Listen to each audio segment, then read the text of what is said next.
Mock taste 10 चे questions आपण solve करतोय, जे बऱ्याच स्टुडंटनी एरर केली आहे किंवा जे मला वाटतं कॉन्सेप्च्युअली डिस्कस करायला पाहिजेत क्लासमध्ये तसे. फर्स्ट क्वेश्चन बघा, प्रोजेक्टाइल मोशनचा क्वेश्चन आहे. Ball is projected horizontally from top of a tower of height 80 metre with a velocity 30 meter per second. This velocity is horizontal velocity. Question is, what will be the magnitude of velocity when the ball strikes the ground? Ata, this ball is going to travel like this and strike the ground. Remember, the horizontal force acting on the ball is 0. So there is no change in its horizontal velocity. The horizontal velocity will remain as it is, that is 30 meter per second. Okay, let me call this as Vx, final velocity in horizontal direction, right? Let us take it as Vx, final velocity in horizontal direction. But during the fall, the ball will achieve velocity in y direction also, correct? What will be the final velocity in y direction? Remember that 80 meter is the height given.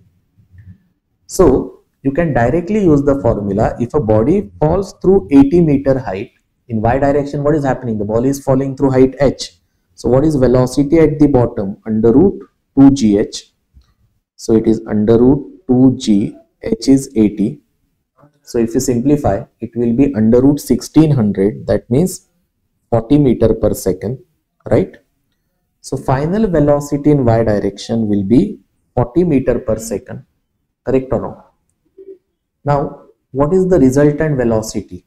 30, 40 perpendicular to each other. Pythagoras triad 3, 4, 5. So the resultant will be 50 meter per second. A will be the correct answer.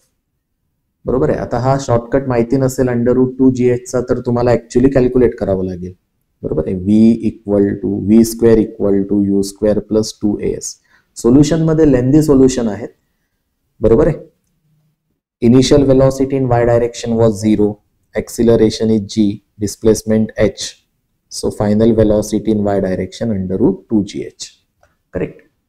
Direct माहिती असेल तर काम लवकर होणार. बरोबर. पुढचा question बघा. A body of mass m is dropped from height h. Height किती दिले? r by 3. r is radius of earth. When it hit the earth, what will be its speed? आता सिंपल क्वेश्चन आहे. वरतून तो खाली पडतो, potential energy कमी होते, ती कायनेटिक मध्ये कन्वर्ट होते. What is change in potential energy when body falls through height h? mgh upon 1 plus h by r. Formula माहिती पाहिजे परत एकदा. बघा इथे जी हाईट इन्व्हॉल्ड आहे ती छोटी नाहीये. mgh नका वापरू. Height is r by 3. r is radius of earth. The height is comparable with the radius of earth. So it is a large height. What is the change in potential energy formula? mgh. h ची value आहे r by 3. बरोबर आहे. h by r, r by 3 upon r will be 1 by 3. So it will be mgr by 3 upon 4 by 3. So eventually it will be mgr by 4. So bodyची potential energy कमी झाली mgr by 4. This is rise in kinetic energy. आता जर तुम्हाला हा formula माहिती असेल, binding energy of body on earth surface directly माहिती असेल mgr, तर लक्षात येईल की यार ही एनर्जी जी आहे ही binding energy on earth surface, satellite नाही हा, अर्थच्या सरफेसवर एखाद्या बॉडीची बाइंडिंग एनर्जी असते mgr, ही 1/4 आहे त्याच्या. बरोबर आहे. ही जी एनर्जी मिळाली कायनेटिक एनर्जी ही बाइंडिंग एनर्जीच्या 1/4 आहे. म्हणजे वेलॉसिटी, एनर्जी वेलॉसिटीच्या स्क्वेअर वर डिपेंड आहे. बाइंडिंग एनर्जी 1/4 आहे म्हणजे वेलॉसिटी जी आहे या बॉडीची ही एस्केप वेलॉसिटीच्या हाफ आहे. असं समजून हा डायरेक्ट आन्सर लिहू शकेल. ज्याला हे समजणार नाही तो करेल की change in potential energy mgr by 4 is gain in kinetic energy half mv square. बरोबर आहे. mm कॅन्सल करेल. So v square is gr by 2. So v is under root gr by 2. Correct. हे असंही लिहिता येईल. मी 2 न मल्टिप्लाय केलं इथे न्यूमरेटर डिनॉमिनेटरला. का बरं? √2gr is ve, so my velocity is ve by 2. Escape वेलॉसिटीच्या भाषेत ऑप्शन्स आहेत सगळे. Right or wrong? करेक्ट. परत एकदा बघून घ्या हा क्वेश्चन नीट. पुढचा क्वेश्चन बघा. काय क्वेश्चन आहे? The rate of flow of heat through a cylindrical rod is h1. Temperature of two ends T1, T2. All the dimensions of rod are made double. Temperature difference remains same. What is the rate of flow of heat becomes? It becomes h2. What is the relationship between h1 and h2? बघा, heat flow rate depends on conductivity, area, temperature gradient. आता temperature difference बदलणार नाहीये. Temperature gradient is temperature difference upon length. K बदलणार नाहीये. Material is remaining constant. So H depends on area which is proportional to radius square. Cylindrical rod आहे and inversely proportional to L. So h1 by h2 if I do, आरच्या square depend आहे. Dimensions double झालेत. So 1/2 चा square. बरोबर आहे? अरे हो की नाही? h1 by h2 करतोय किंवा सरळ असं न लिहिता h बिकम्स करूया. h becomes r square. r double झालाय 2 स्क्वेअर. l पण डबल झालाय 2 डिनॉमिनेटरला. So h becomes 2 times. h किती झालाय? 2 times. So h2 is 2 times h1. Proportionality लिहिली. r डबल म्हणून न्यूमरेटरला 2 चा स्क्वेअर. l डबल म्हणून 2. So 4/2 is 2 times. h becomes 2 times. h2 is 2 times h1. हे समजून घ्या. रेशो विचारला असेल तर त्या पद्धतीने उत्तर लिहायला लागेल. पुढचा question. A car sounding a horn of frequency 100 Hz passes an observer. The ratio of frequency of horn noted by observer before and after passing the car. Scene बघा, इथे ऑब्झर्वर आहे. कार आधी ऑब्झर्वर कडे येत होती with a velocity of a car. Let me say velocity of car is vs, velocity of source. आणि नंतर ती त्याच स्पीडनं निघून जाते. सो सुरुवातीला वाढलेली फ्रिक्वेन्सी आणि नंतर कमी झालेली फ्रिक्वेन्सी. रेशो 11:9. ॲपरंट फ्रिक्वेन्सीचा काय फॉर्म्युला आहे? Actual frequency v plus minus vo. vo म्हणजे ऑब्झर्वरची velocity. v minus plus vs, सोर्सची वेलॉसिटी vs. फर्स्ट साइन वापरायचे जर फ्रिक्वेन्सी वाढत असेल तर, आणि दुसरे साइन वापरायचे जर फ्रिक्वेन्सी कमी होत असेल तर. म्हणजे जवळ येत असतील पहिले साइन आणि लांब जात असतील दुसरे साइन, असा हा फॉर्म्युला. आता VO तर 0 आहे. ऑब्झर्वर स्टेशनरी आहे. सो VO चा काही प्रश्न नाही. पहिल्या केसमध्ये apparent frequency will B n. v is velocity of sound. Question मध्ये रॉंग होतं. वेलॉसिटी ऑफ सेम असं नाही, velocity of speed of sound v दिलाय. सो v पहिल्या केसमध्ये सोर्स ऑब्झर्वर कडे जातोय. सोर्स जवळ येतोय म्हणजे फ्रिक्वेन्सी वाढणार. न्यूमरेटर कमी व्हायला पाहिजे म्हणून vs. दुसऱ्या केसमध्ये लांब जातोय, फ्रिक्वेन्सी कमी होणार. सेकंड साइन वापरतो मी. बरोबर आहे? So n1 by n2 ratio घेतला.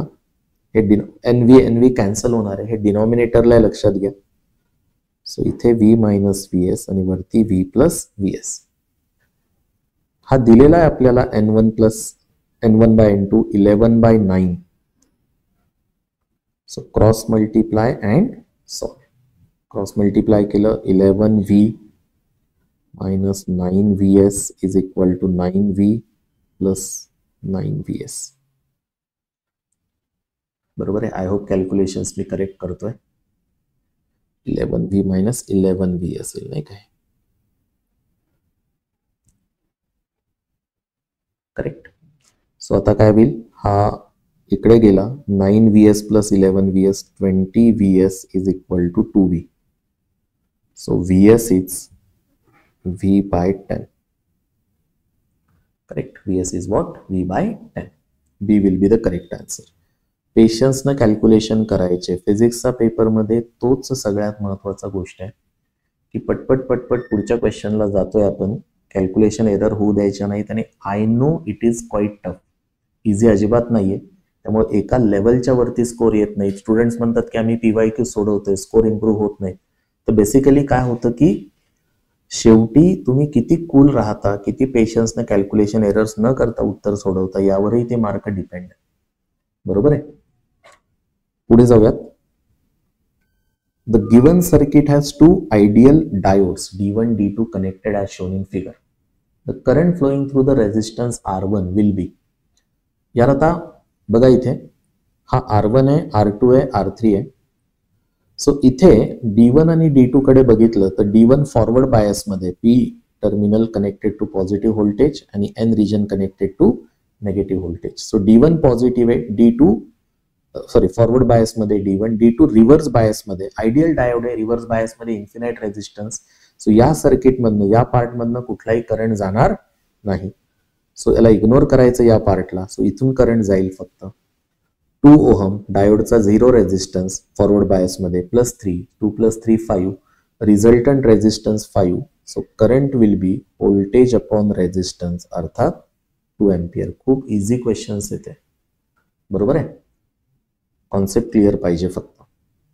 हाही क्वेश्चन इझी होता कॉन्सेप्ट क्लिअर असेल तर. ABC is a triangular plate of uniform thickness. 3 side आहेत.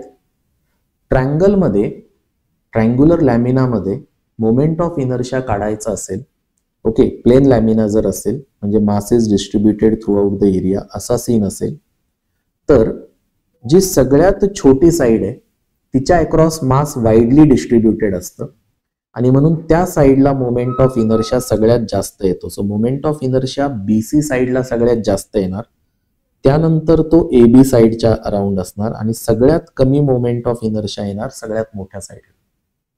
लक्षात ठेवा, ही कॉन्सेप्ट आहे महत्वाची. सो या केसमध्ये कुठलं ऑप्शन करेक्ट आहे? IAB तर छोटा आहे BC पेक्षा, BC मोठा आहे AC पेक्षा. अगदी बरोबर. हे असं काही नाहीये, हे म्हणजे परपेंडिक्युलर ऍक्सिस थेरमचा इथे काही संबंध नाहीये. 3 ऍक्सिस एकमेकांना परपेंडिक्युलर पाहिजे तसं नाहीये. CA मॅक्सिमम नाही, उलट ICA मिनिमम असेल. So C is the correct option. पुढचा question. Bucket full of water is revolved in a vertical circle of radius 1 meter. Calculate minimum frequency of revolution required to prevent the water from falling down. Top पोझिशनला water fall down होऊ नये म्हणून minimum velocity लागते √GR. ती critical velocity आहे. बरोबर. So what is corresponding frequency? Corresponding time period is 2πr/v. Corresponding frequency is v/2πr. बरोबर आहे. V ची व्हॅल्यू टाकणार मी √GR अपॉन 2πr. व्हॅल्यूज टाका आता. R1 आहे 1 metre. So don't worry about R11 आहे ते, मल्टिप्लिकेशन मध्ये काय होणार नाही. √G, G is 10, √10 upon 2π hertz. That is the final answer required. बरोबर आहे. सो इझी क्वेश्चन होता. हा क्वेश्चन चुका केल्यात बऱ्याच जणांनी आणि तुमच्या युनिटमुळे एरर झालेले आहेत. इथे एक्सेस प्रेशर विचारले लिक्विड ड्रॉप मध्ये. किती असतं एक्सेस प्रेशर?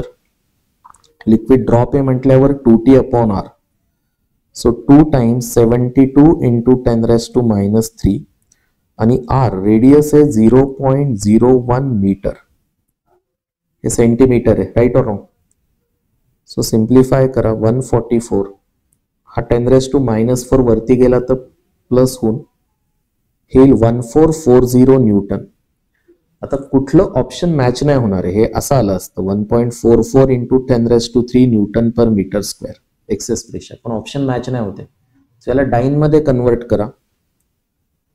ओके, न्यूटनचे डाईन करायचे तर 10⁻⁵ आणि मीटर स्क्वेअरचे सेंटीमीटर स्क्वेअर करायचे तर 10⁻⁴. Okay, so it is 1.44. काय आन्सर येईल? 1.44 × 10⁻⁴ येते माझं.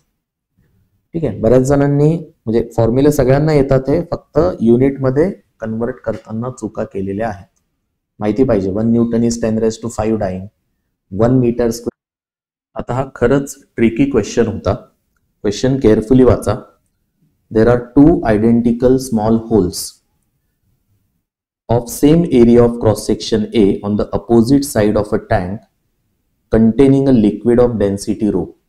2 होल्स आहेत A आणि B. त्या 2 होल मध्ये हाईटचा डिफरन्स आहे h. प्रश्न असा विचारलाय, tank is resting on smooth horizontal surface. Horizontal force which will has to be applied on tank to keep it in equilibrium. बघा, या टँक मधून लिक्विड बाहेर पडणारे, ए होल मधनं पण बाहेर पडणारे, बी होल मधनं पण बाहेर पडणारे, आणि बी होलला थोडं जास्त स्पीडनं बाहेर पडणारे कारण बी होल खाली आहे. सो काय होणार आहे, because the liquid will come out with some momentum. लिक्विडला मोमेंटम मिळालं, इक्वल अँड अपोजिट मोमेंटम या टँकला मिळालं पाहिजे. सो बी ला जे लिक्विड बाहेर पडेल त्यामुळे या टँक वरती या डायरेक्शन मध्ये फोर्स ऍक्ट होईल, आणि ए ला जे लिक्विड बाहेर पडेल त्यामुळे या टँक वरती या डायरेक्शन मध्ये फोर्स ऍक्ट होईल, लिक्विड बाहेर पडण्याच्या अपोजिट डायरेक्शन मध्ये. हे दोन्ही फोर्सेस इक्वल नाहीयेत. याचं कारण असं की इथे लिक्विड जास्त फास्ट बाहेर पडतंय, सो हा फोर्स मोठा आहे आणि कंपॅरेटिव्हली हा फोर्स लहान आहे. सो या टँक वरती नेट फोर्स ऍक्ट होईल, force due to liquid coming out at B minus force due to liquid coming out at A. बरोबर आहे. आणि जर आम्हाला या टँकला इक्विलिब्रियमला ठेवायचं असेल तर हा नेट फोर्स आपला 0 असायला पाहिजे. सो मला इक्वल आणि अपोजिट फोर्स त्या टँक वरती लावायला लागेल, तोच फोर्स काढायचा आहे आपल्याला. थोडक्यात त्या लिक्विडच्या बाहेर पडण्यामुळे टँकवर जितका फोर्स ऍक्ट होईल तितकाच फोर्स आपल्याला एक्सटर्नली लावावा लागेल त्या टँकला इक्विलिब्रियम मध्ये ठेवण्यासाठी. थोडक्यात आपल्याला काढायचंय FB मायनस FA. आता किती फोर्स एक्झर्ट करेल लिक्विड बाहेर पडल्यामुळे, या होलमधनं लिक्विड बाहेर पडतंय त्यामुळे किती फोर्स एक्झर्ट करेल हे जर काढायचं असेल तर force will be rate of change of momentum. Correct, it will be rate of change of momentum, right. Delta P upon T. आतमध्ये असताना लिक्विडला काही वेलॉसिटी नव्हती, बाहेर आल्यावरती वेलॉसिटी मिळाली. बरोबर आहे, मोमेंटम मिळालं. किती मोमेंटम मिळालं पर युनिट टाइम, तर मास बाहेर पडणाऱ्या लिक्विडचं per unit time into velocity बाहेर पडणाऱ्या लिक्विडची पर युनिट टाइम, इतका फोर्स आहे. बरोबर आहे. आधी मी या बी पॉइंटचा फोर्स काढून घेतो, त्याचप्रमाणे मला ए पॉइंटला पण किती फोर्स ऍक्ट होईल ते कॅल्क्युलेट करता येईल. आता mass flow rate, okay, mass coming out म्हणजेच volume of liquid coming out at B per unit time into density into speed of liquid. बरोबर आहे. मासला कसं लिहिलंय मी, व्हॉल्यूम इंटू डेन्सिटी. पण volume coming out per unit time, इथे formula माहिती पाहिजे. It is cross section area into velocity at B, density as it is, परत वेलॉसिटी ऍट बी आहे. सो फॉर्म्युला येईल AVB² इंटू डेन्सिटी. बघा, हा formula महत्वाचा आहे. जेव्हा जेव्हा एखाद्या होलमधनं लिक्विड बाहेर पडतं, तुम्ही हा लक्षात ठेवा, दरवेळेस असंच येईल. एखाद्या होलमधनं ज्यावेळेस लिक्विड बाहेर पडेल टँकच्या, कधी कधी फक्त इतकाच क्वेश्चन येईल एक्झामला, तर किती फोर्स एक्झर्ट होतो त्या होलचा एरिया, बाहेर पडणाऱ्या लिक्विडच्या वेलॉसिटीचा square into density of liquid. बरं, आता सिमिलर फोर्स या ए मधून लिक्विड बाहेर पडल्यामुळे पण ऍक्ट होईल. बरोबर आहे. So what is the net force. बघा, हे दोन्ही फोर्सेस अपोजिट डायरेक्शन मध्ये आहेत. सो नेट फोर्स इथे मी डायरेक्ट लिहितो आता, force due to B minus force due to A. Area तर सेम आहे, डेन्सिटी सेम आहे, काय राहील VB² मायनस VA². ओके, इतका फोर्स ऍक्ट होईल. आता VB² मायनस VA² हे कसं फाइंड आउट करणार आहोत आपण. बघा, यासाठी आपल्याला या 2 पॉइंट मध्ये बर्नॉलीज इक्वेशन वापरलं पाहिजे. आता मी इथे बर्नॉलीज इक्वेशन वापरतो ए आणि बी पॉइंटला. बर्नॉलीज इक्वेशन तुम्हाला सगळ्यांना माहिती आहे. Pressure energy per unit volume A पॉइंटला म्हणजे pressure at A, plus kinetic energy per unit volume A ला, plus potential energy per unit volume H, is equal to B पॉइंटला P B half rho V B square rho G H B. Yes or no? आता या ठिकाणी काय करायला लागेल बघा समोर. या बाहेर पडणाऱ्या लिक्विडच्या बाबतीत ए ला लिक्विड बाहेर पडते, बी ला बाहेर पडते. सो दोन्हीकडचं प्रेशर ॲटमॉस्फेरिक प्रेशर आहे. या दोन्ही टर्म्स मला कॅन्सल करता येतील. So half density V B square minus V A square I will get rho G H B minus H A किंवा H A minus H B असेल ते. Height of A minus height of B. आता या दोघांच्या height मधला difference H आपल्याला दिलेला आहे. सो दोन्हीकडचा मी रो रो कॅन्सल करतो. So V B square minus V A square ही टर्म येईल 2gh. ओके, एक्सपेक्टेड आहे की या इथल्या आणि इथल्या वेलॉसिटीच्या स्क्वेअर मधला डिफरन्स हा किती असतो? कायम अंडर रूट 2gh. बरोबर आहे. स्क्वेअर मधला डिफरन्स असेल तर रूट नाही येणार. So 2gh. So VB square minus V A square ची व्हॅल्यू 2gh येते. Right or wrong? सो आपला जो नेट फोर्स आहे A density V B square minus V A square, मला इथे व्हॅल्यू टाकता येईल. Net force will be equal to A density V B square minus V A square म्हणजे 2gh. Right or wrong? So final answer will be 2ag density h. So correct option is B, 2a density into g into h. Okay, as I said, खूप lengthy question होता 1 मार्कांच्या दृष्टीने. एखादा question असा सीईटीच्या पेपरमध्ये येऊ शकतो. आता हा खूप स्टँडर्ड क्वेश्चन आहे सरफेस टेन्शनचा. Several spherical drops of liquid of radius small r coalesce to form a single drop of radius capital R. S is the surface tension, V is volume under consideration. त्या सगळ्या ड्रॉपचं total volume single ड्रॉपचं. Then what is the release of energy. आता ज्यावेळेस number of droplets एकत्र येतात energy किती release होते तर तुम्हाला सगळ्यांना याचा फॉर्म्युला माहिती आहे. 4 pi r square T in bracket cube root of n. किती ड्रॉपलेट्स एकत्र आलेत? -1. एका ड्रॉपलेट्सचे मल्टिपल झाले तर एवढी एनर्जी रिलीज होते आणि मल्टिपल ड्रॉपलेट्स एकत्र आले तर एवढी एनर्जी त्या ठिकाणी, सॉरी, मल्टिपल ड्रॉपलेट्स एकत्र आले तर एनर्जी रिलीज होते. एकाचे अनेक झाले तर त्यासाठी एनर्जी ऍब्सॉर्ब केली जाते. ओके, हे तुम्हाला माहिती आहे. So this is the formula for change in energy. आता हा सगळ्यांचा पार्ट असतो. या फॉर्म्युलाला अजून एका प्रकारे रिप्रेझेंट करता येतं. बरोबर आहे. मी जर याच्यामध्ये आर कॉमन घेतलं म्हणजे इथे आर न मल्टिप्लाय केलं आणि इथे आर न डिवाइड केलं कॅपिटल आर, तर हे असं होईल. बरोबर आहे. पण आपल्याला माहिती आहे R upon cube root of N म्हणजे स्मॉल आर, छोट्या ड्रॉपची radius, capital R upon cube root of N. So हा जो फॅक्टर आहे हा आरचा रेसिप्रोकल आहे. सो हा फॉर्म्युला असा लिहिता येतो. बऱ्याच स्टुडंटला याही फॉर्मॅट मधला फॉर्म्युला कदाचित पाठ असेल, नसेल तर मी सजेस्ट करेल हाही फॉर्म्युला तुमच्या फॉर्म्युला लिस्टमध्ये ठेवा. 4 पाय आर क्यूब टी. आता इथे मी 3 ने मल्टिप्लाय आणि डिवाइड केलं याला, तर बघा हा फॉर्मॅट कसा होतो. हा जो आहे 4/3 pi r cube is the volume of that sphere, big sphere. So 3 times volume into surface tension 1/r minus 1/r. इथे सरफेस टेन्शनला कॅपिटल टी ऐवजी एस म्हटलंय त्यांनी क्वेश्चन मध्ये. सो करेक्ट आन्सर काय येणार आपलं? 3vs. Okay, 3vs 1/r minus 1/R.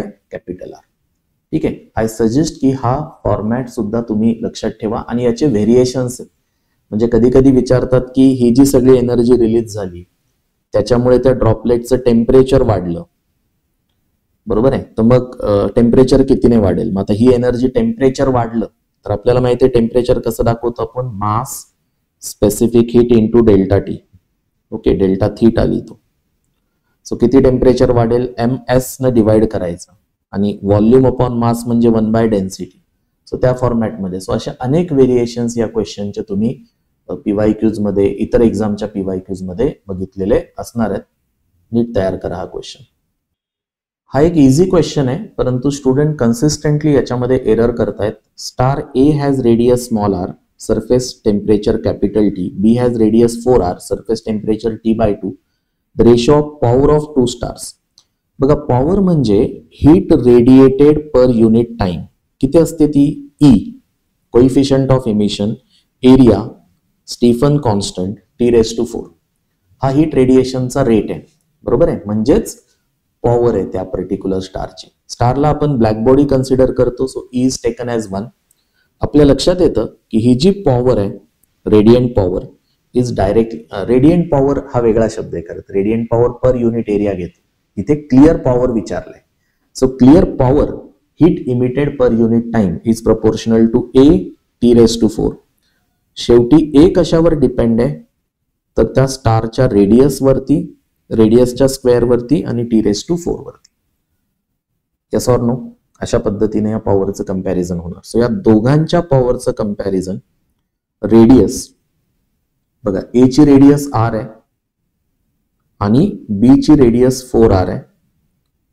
So रेडियसचा स्क्वेअर, टेम्परेचर, A चं रेडियस T आहे आणि B चं T/2 आहे. सो 1/4 चा स्क्वेअर 1/16 येईल. हा रेशो 2⁴. सो दिस इज 16/16, अर्थात 1 येईल. इझी क्वेश्चन आहे, बट मल्टिपल टाइम्स तुम्ही सिली मिस्टेक यामध्ये करता. खूपच इझी क्वेश्चन होता हा, बरोबर आहे. 2 SHM आहेत, एकत्र येणार आहेत. एम्प्लिट्यूड A1 A2 आहे. Possible resultant amplitude. 2 SHM जर सेम फेज मध्ये असतील आणि A1 आणि A2 इक्वल असतील तर resultant amplitude will be A1 + A2, म्हणजे A+A, अर्थात या केसमध्ये 2A येणार. इन फेज असतील आणि A1 A2 इक्वल नसेल तर आपल्याला रिझल्टंट एम्प्लिट्यूड काय लिहावा लागणार? A1 + A2. 2 SHM 90 degree out of phase मध्ये असतील आणि A1 A2 इक्वल असतील तर √A² + A². सो हा येईल √2A. आणि 180 डिग्री आउट ऑफ फेज आणि A1 A2 इक्वल तर रिझल्टंट एम्प्लिट्यूड येतो 0. ठीक आहे, पण तरीही एरर्स केल्यात स्टुडंटनं, त्यामुळे मी हा क्वेश्चन इथे सॉल्व्ह केला. हा SHM चा क्वेश्चन वाटू शकतो, मात्र हा SHM चा क्वेश्चन नाहीये. ही मोशन SHM नाहीये. नीट बघा, ball is released from height h which makes perfectly elastic collision. हा बॉल परफेक्टली इलास्टिक कोलिजन करतोय, बरोबर आहे. म्हणजे परत एकदा तो बाउन्स होऊन, इथनं ज्यावेळेस तो बाउन्स होईल तो परत एकदा किती हाईट पर्यंत जाईल? h हाईट पर्यंत जाईल, कारण कोलिजन कसं आहे? परफेक्टली इलास्टिक आहे आणि हेच कोलिजन चालू राहील, बरोबर आहे. सो आता कुठलीही गोष्ट h हाईट वरती खाली पडायची असेल तर ती किती वेळात खाली पडते? टाइम ऑफ डिसेंट किती आहे बॉलचा, म्हणजे खाली पडायला किती वेळ घेईल? डायरेक्ट फॉर्म्युला माहिती असेल तर व्हेरी गुड, √2h/g. नसेल माहिती तर आपल्याला काढता येईल, बरोबर आहे. नसेल माहिती तर आपल्याला काढता येईल. कसं काढता येईल? S is equal to ut + ½ AT².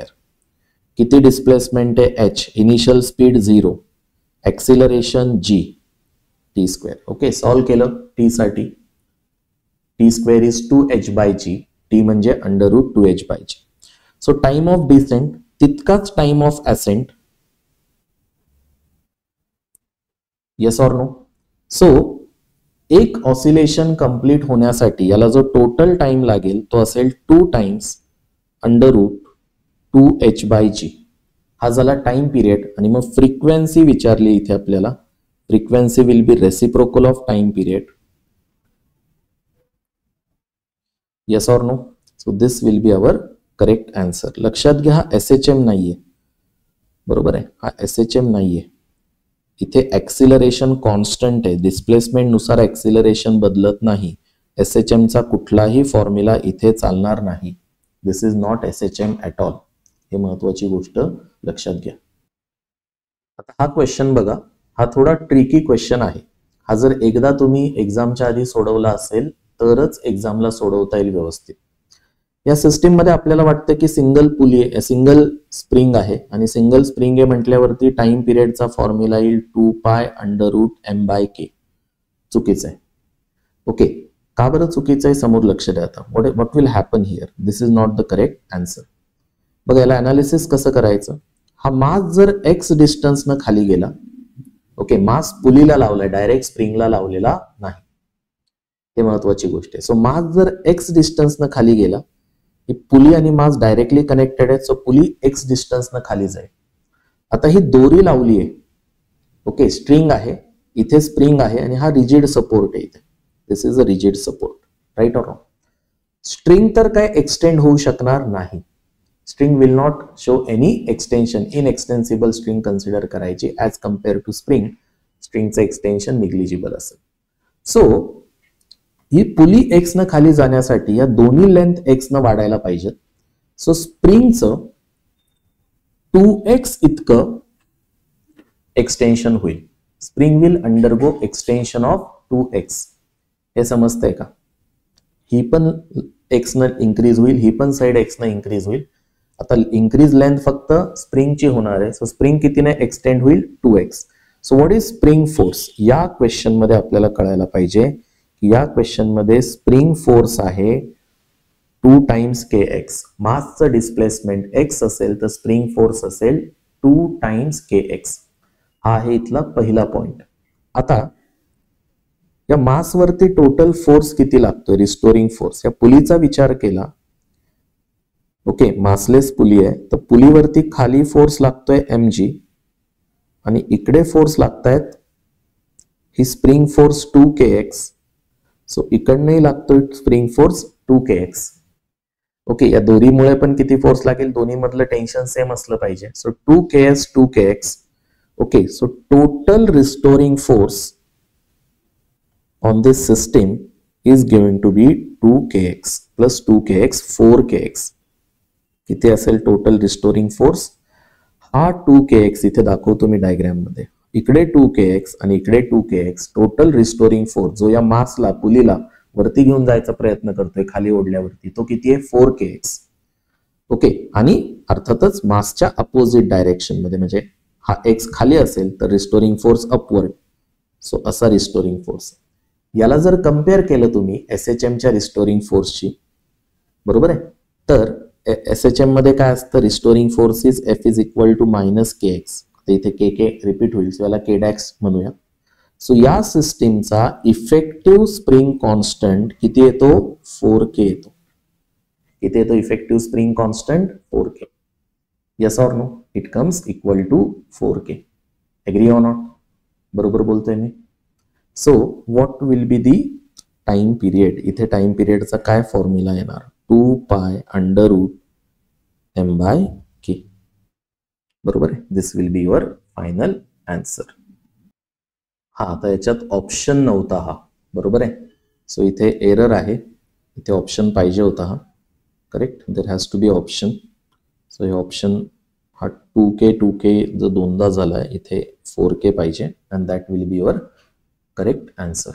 बरोबर आहे. इंटरेस्टिंग क्वेश्चन होता. बऱ्याच लोकांनी चूक केली याच्यामध्ये. यंग्स डबल स्लिट एक्सपेरिमेंट आहे. सेंट्रल मॅक्सिमाचा y कोऑर्डिनेट आणि 10th मॅक्सिमाचा y कोऑर्डिनेट 2 आणि 5 सेंटीमीटर आहेत.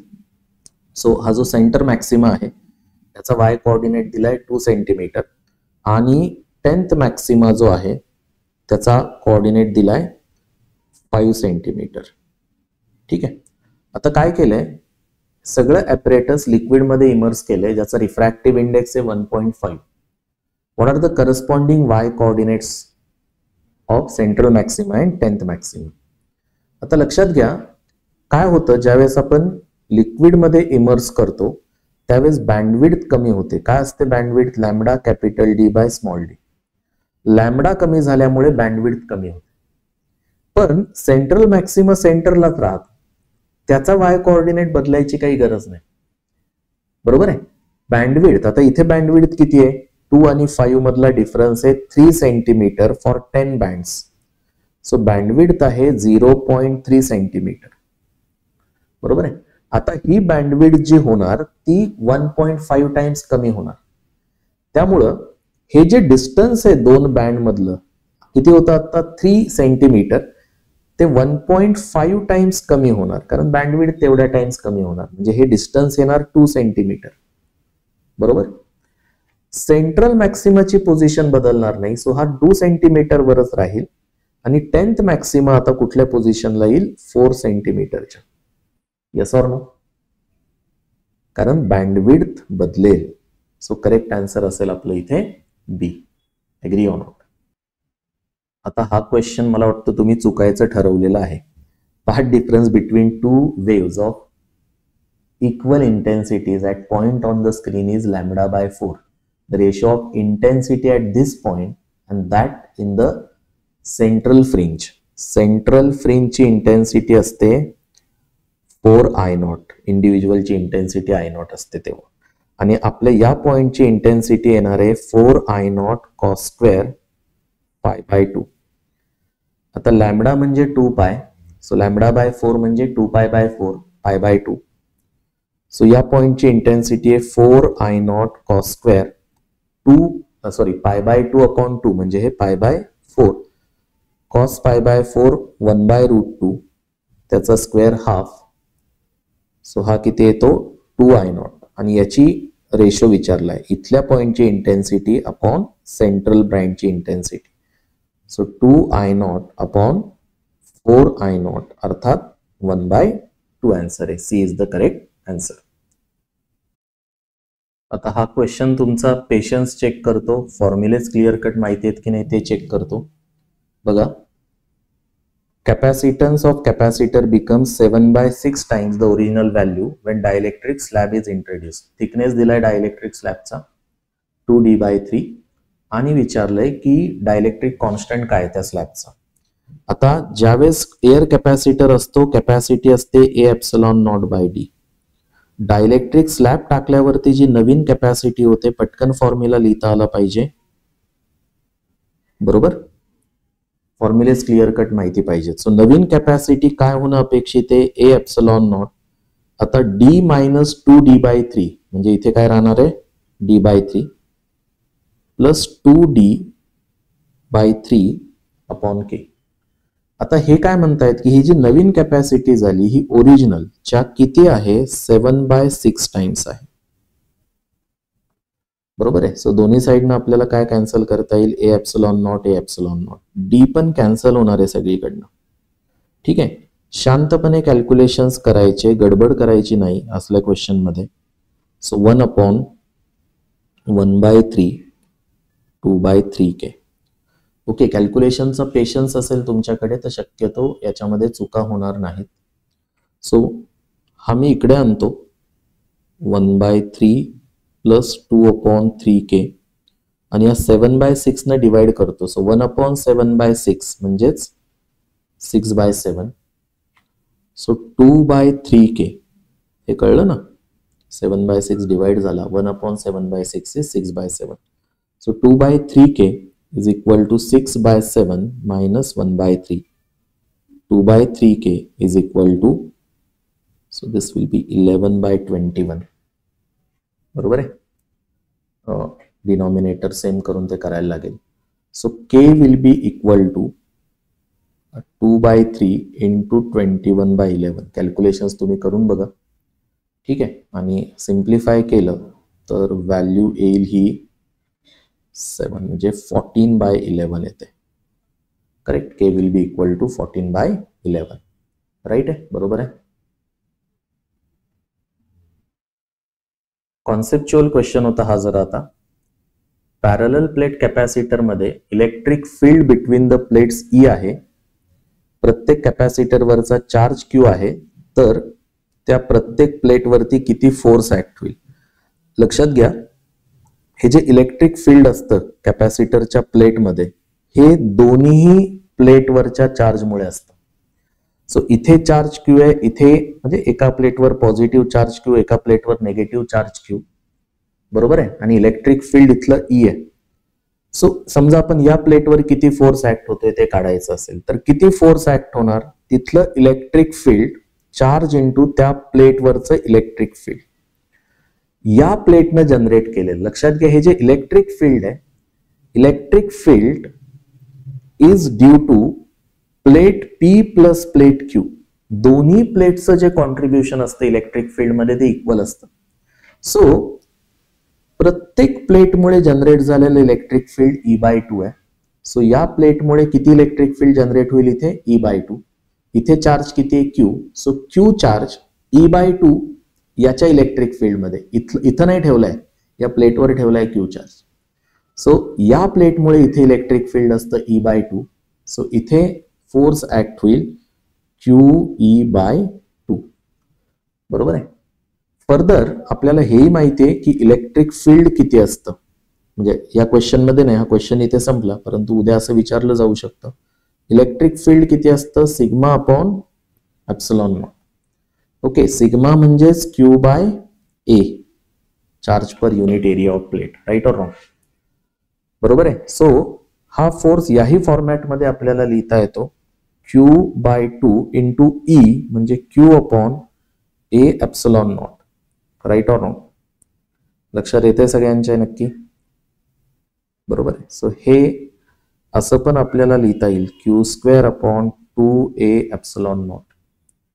बरोबर आहे. सो नेक्स्ट टाइम असा पण क्वेश्चन विचारला जाऊ शकतो. कॉन्सेप्च्युअल क्वेश्चन आहे, नीट लक्ष द्या याच्याकडे, महत्वाचा क्वेश्चन आहे.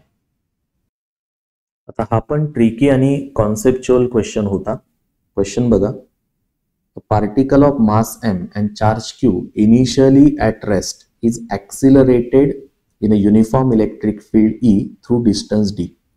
चार्ज है, पार्टिकल है, मास m है, पोलॅरिटी प्लस आहे, पॉझिटिव्ह चार्ज आहे प्लस q, आणि हा इन्फिनिटी वरनं ऍक्सिलरेट केलाय आपण through distance d through electric field E. आता electric field E distance d मध्ये म्हणजे तिथलं पोटेन्शियल डिफरन्स किती असेल. लक्षात घ्या, electric field is potential difference per unit distance. So त्या ठिकाणी किती व्होल्टेज मधनं ऍक्सिलरेट केलंय हे कळलं पाहिजे. E into D. या चार्ज Q ला मी किती व्होल्टेज मधनं ऍक्सिलरेट केलंय, किती व्होल्टेज मधनं E इंटू डी. सो या चार्जला एनर्जी मिळेल. किती एनर्जी मिळते? चार्ज Q ला जर V व्होल्टेज मधनं ऍक्सिलरेट केलं एनर्जी मिळते QV. मात्र इथे V आहे E into D. So total energy मिळेल माझ्या चार्जला Q into E into D. आता हा इन्फिनिटीला असताना या सिस्टीमची पोटेन्शियल एनर्जी 0 होती. जसा जसा हा प्लस Q कडे अप्रोच होईल सिस्टीम मध्ये पोटेन्शियल एनर्जी येईल. बरोबर आहे. आणि हा किती जवळ जाऊ शकेल जेणेकरून ही टोटल जी कायनेटिक एनर्जी आहे या चार्जची ती कशामध्ये कन्वर्ट होईल, पोटेन्शियल मध्ये. जसा जसा जवळ जाईल फोर्स ऑफ रिपल्शन मुळे याचा स्पीड कमी होईल आणि याचा स्पीड 0 होईल या स्मॉल क्यूचा, तेव्हा सगळीच्या सगळी याची कायनेटिक एनर्जी सिस्टीमच्या पोटेन्शियल एनर्जी मध्ये स्टोअर होईल. सो याची सिंगल चार्जची kinetic energy is equal to potential energy of the system. So finally सिस्टीमची potential energy 1/4 epsilon not small Q capital Q upon R. इथे आपल्याला विचारलंय जेव्हा असं होईल म्हणजे पूर्ण कायनेटिक एनर्जी पोटेन्शियल मध्ये कन्वर्ट होईल, याच्या पुढे आता हा चार्ज जाऊ नाही शकणार प्लस क्यूच्या जवळ, एनर्जी संपली त्याची. अशा वेळेस डिस्टन्स किती असेल या दोघांमधलं, distance of closest approach small R विचारलाय थोडक्यात. ओके, सो दोन्हीकडनं मला काय कॅन्सल करता येईल, स्मॉल क्यू कॅन्सल करता येईल. So what is small r, capital Q 4 epsilon naught ED. Yes or no? Agree with this? So correct answer काय असणार आहे आपलं, A will be your correct answer. बरोबर आहे. या पेपर मध्ये कॉन्सेप्च्युअल क्वेश्चन्स भरपूर आहेत. सो आता विचारलंय काय, a long rectangular conducting loop width L, mass M, resistance R is placed partly in a perpendicular magnetic field B. With what velocity it should be pushed downward so that it may continue to fall without any acceleration.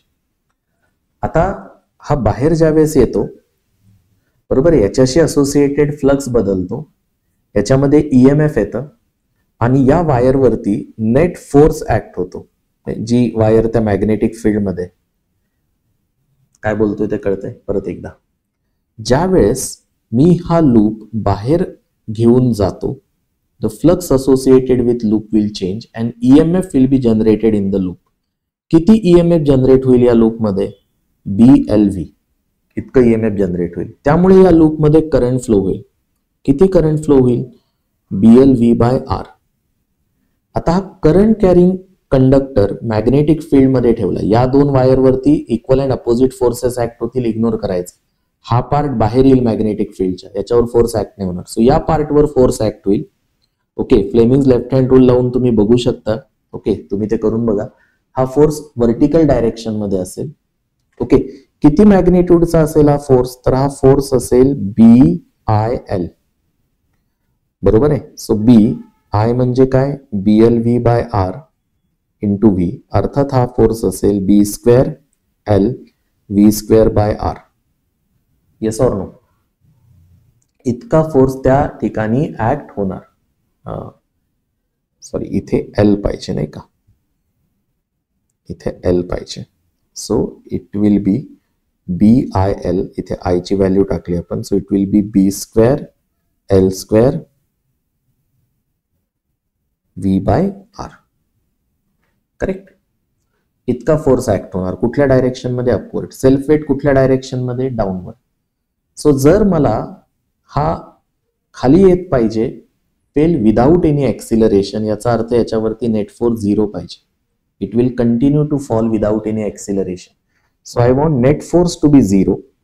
Upward force माझा इतका आहे, downward force माझा mg आहे.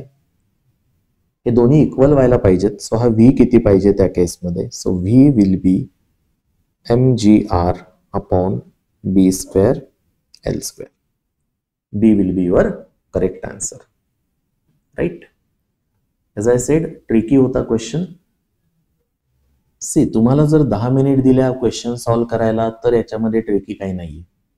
गंमत ती असते की ज्यावेळेस आपल्याला 1.5 मिनिट मध्ये हा क्वेश्चन सॉल्व्ह करायचा असतो. बरोबर. यापूर्वी केलेला आहे आपण हा क्वेश्चन. कॉन्सेप्च्युअल आहे. परत एकदा, circular coil of radius R carrying current IC in anti-clockwise sense, a long straight wire carrying current IE in the negative direction of x-axis. Both are placed in the same plane. Distance between them is d. Magnetic field of the center of coil will be 0 if d is equal to. इथलं magnetic field मला 0 पाहिजे. आता त्या coil मध्ये जो current जातोय, right hand rule वापरला तर इथलं मॅग्नेटिक फील्ड या कॉइल मधल्या करंट नुसार, बरोबर आहे. मी जर राईट हँड रूल वापरला तर माझा थंब बाहेर येईल. So this will be the direction of magnetic field.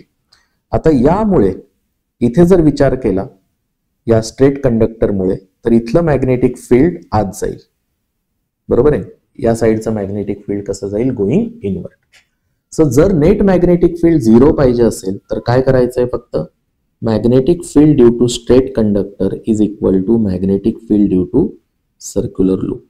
बरोबर आहे. आणि दोन्हींचे फॉर्म्युले जर तुम्हाला माहिती असतील, μ0 I straight conductor upon 2 pi d is equal to μ0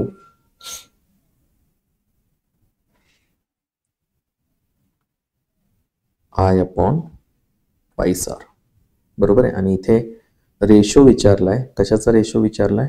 नाही, सॉरी, डिस्टन्स d विचारलाय. So solve this for distance d. बरोबर आहे. डिस्टन्स d आपल्याला काढता येईल. μ0 कॅन्सल होईल.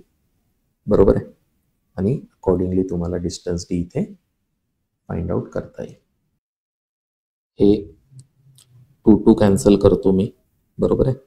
सो IE अपॉन IC, हा स्मॉल r इकडे जाईल वरती. Correct. Pi is equal to d. So this will be the correct answer. त्यांनी कॅपिटल R वापरलाय रेडियस साठी. बरोबर. So this will be your final answer. आता इथे सिंपल कॉन्सेप्ट माहिती पाहिजे फक्त. दोन कॉइलचा सेल्फ इंडक्टन्स आहे 1H and 2H, 1 Henry 2 Henry. Mutual inductance आहे 5 Henry. Self inductance of combination in series. So series मध्ये दोन्ही कॉइलच्या सेल्फ इंडक्टन्सची ऍडिशन होते आणि जर म्युच्युअल इंडक्शन पण दिलेलं असेल त्यांच्यामध्ये तर 2 टाइम्स म्युच्युअल इंडक्शन त्यांचा ऍड करायचा. Okay, assuming that this coils mutual induction is assisting. जर अपोजिंग करत असेल तर मायनस, अर्थात हा प्रकार सीईटी मध्ये विचारला नाही गेलेला. सो आपण अज्युम करूयात की त्या दोन्ही कॉइल्स एकमेकांना असिस्ट करतात आणि त्यावेळेस resultant self inductance L1 plus L2 plus 2 times 5 Henry. So it will be 4 plus 10 अर्थात 14 हेनरी. पण जर यांनी अपोज केलं असतं एकमेकांना तर हे मायनस झालं असतं. ठीक आहे, या दोन कॉइननी. सो हा जो फॅक्टर आहे 2m हा खरं तर प्लस और मायनस असतो. मायनसवाली केस आपल्याला विचारली शक्यतो गेलेली नाहीये. स्पेसिफिक देतील तसं विचारायचं असेल तर. राईट, खूप इझी क्वेश्चन आहे, मात्र स्टुडंटनं चूक केली याच्यामध्ये. Average value of voltage given. Voltage कसं आहे, सिनुसॉइडल व्होल्टेज आहे आपलं नेहमीसारखं. Over a time interval 0 to pi by omega. आता आपल्याला माहिती आहे टाइम पिरियड असतो 2 pi by omega. So pi by omega is a half cycle. बरोबर आहे, सिनुसॉइडल ईएमएफ मध्ये pi by omega is a half cycle. आणि हाफ सायकल मध्ये किती तुमची ॲव्हरेज व्हॅल्यू असते तर त्याचा डायरेक्ट फॉर्म्युला आहे, तुम्हाला अजिबात तो कॅल्क्युलेट वगैरे करावं लागणार नाही. तो किती असतो, पीक 2 टाइम्स पीक व्हॅल्यू अपॉन पाय, 2 बाय पाय टाइम्स पीक व्हॅल्यू. बरोबर आहे. आता इथं या केसमध्ये पीक व्हॅल्यू VM ने दाखवली आहे. सो आपलं उत्तर काय लिहिणार, 2 टाइम्स VM अपॉन पाय. वेगळं काही विचारलेलं नव्हतं इथे. बघा या क्वेश्चन मध्ये सरप्राइझिंगली बरेच स्टुडंट्स एरर करतायत. AC व्होल्टेजचा सोर्स लावलाय रेझिस्टन्स आणि इंडक्टरला. Potential drop across resistance is 200 volt, across inductor is 150 volt. So resultant EMF किती आहे लक्षात घ्या. इथे 200 प्लस 150 करायचं नाही, हे फेजर्स आहेत. सो रेझिस्टन्सच्या अक्रॉस 200 व्होल्ट आहे, इंडक्टरच्या अक्रॉस 150 व्होल्ट आहे. म्हणजे रिझल्टंट EMF फेज डिफरन्स आहे ना पाय बाय 2 दोघांमध्ये. सो तो काय येणार, resultant EMF will be under root 200 square plus 150 square. So 100 common घेतलं दोघांमधने, ब्रॅकेटमध्ये काय राहील 2 स्क्वेअर 1.5 स्क्वेअर. बरोबर आहे, agree or not. Correct. 100 square common घेतला, 100 स्क्वेअरचा root 100. So 2 square will be 4, 1.5 will be 2.25. So 100 6.25. बरोबर आहे, कळतंय सगळ्यांना. आता इथे रूट ऑफ 6.25 2.5 25 चा स्क्वेअर आहे. सो तो काय येणार 250 व्होल्ट. रिझल्टंट EMF यायला पाहिजे 250 व्होल्ट. बरोबर आहे. बघा एनर्जी इन हायड्रोजन ॲटम किंवा हायड्रोजन लाईक आयन्स यांचा सिंपल फॉर्म्युला काय, -13.6. बरोबर आहे, मास नंबर चा स्क्वेअर अपॉन ऑर्बिट चा स्क्वेअर. बरोबर आहे. आता इथं काय विचारलंय, ratio of total energy of second orbit of electron for hydrogen atom and helium ion. Second ऑर्बिटच आहे म्हणजे n तर सगळीकडे सेम आहे. बरोबर आहे, दोघांचाही सेकंड ऑर्बिट दिलाय. So energy depends only on square of mass number.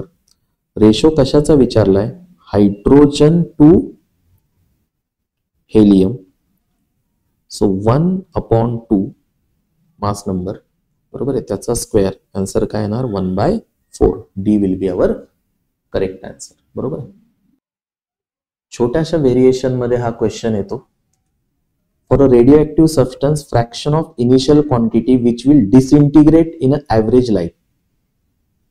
माहिती पाहिजे आपल्याला की ॲव्हरेज लाईफ नंतर 37% क्वांटिटी ही शिल्लक राहते आणि 63% डिसइंटिग्रेट होते. म्हणजे 2/3 डिसइंटिग्रेट होते आणि 1/3 साधारणतः शिल्लक राहते. आता इथे काय विचारलंय, किती क्वांटिटी डिसइंटिग्रेट होईल. सो 2/3 क्वांटिटी डिसइंटिग्रेट होते.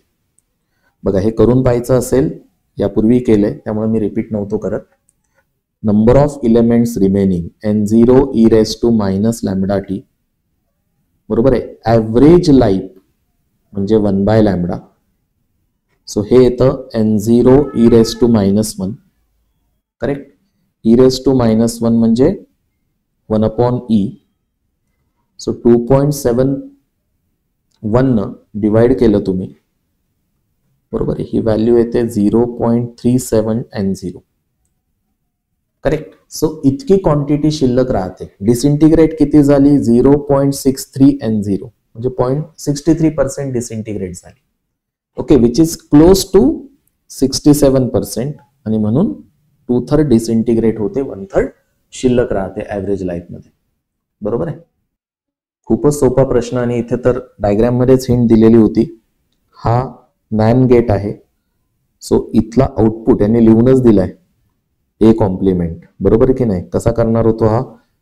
बघा, हा A plus A and gate मध्ये. So A plus A is A, negation, so A complement, इथे बी कॉम्प्लिमेंट. आता परत NAND गेट लावले, सो इथे काय होणार?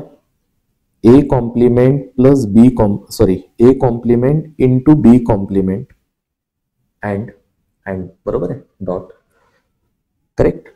आणि परत ए कॉम्प्लिमेंट बी कॉम्प्लिमेंट आणि त्याचं परत निगेशन.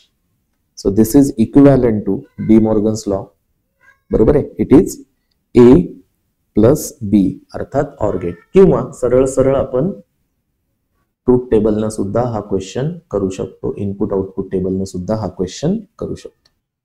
खूपच इझी क्वेश्चन्स असतात हे. कॉमन इमिटर ट्रान्झिस्टर मध्ये IC अपॉन IE हा रेशो दिलाय 0.96.